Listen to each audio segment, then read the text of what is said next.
collective hopes of a family or individual's stability and security.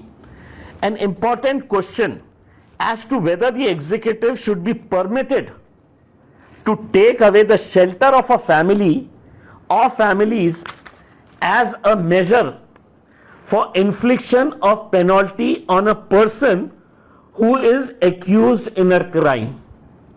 याचा अर्थ काय आहे की सुप्रीम कोर्टाने हे प्रश्न विचारलेला आहे की आपण प्रशासनाला सरकारला हे अधिकार देऊ शकतं का की एका माणसावर फक्त आरोप झाले आणि त्याच्या पूर्ण फॅमिलीला किंवा फॅमिलीजला त्या घरातून आपण बाहेर काढून त्या घर पाडण्याची परवानगी देऊ शकतं का आपण.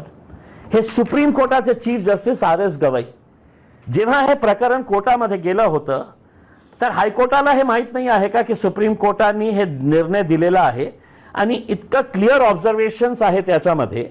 मग हे या राज्यामध्ये काय गुंडाराज सुरू आहे का? आहे गुंडाराज सुरू. कोणीतरी पालकमंत्री बसतो, कोणीतरी नेता जाऊन मागणी करतो, कोणीतरी हे म्हणतो की आम्ही JCB ला स्वतः घेऊन जाऊन हे पाडू करके. हे गुंडाराज नाही आहे तर काय आहे? तिथे काय विरोध केलं नसतं का लोकांनी? मी नाही गेलो असतं रात्री 2 वाजता तर लोक विरोध करणार होते. मी त्यांना एकच गोष्ट सांगितली होती की तुमच्या घर पाडण्यासाठी ते येत आहे, ते घर पुन्हा बांधण्याची जबाबदारी आम्ही घेणार.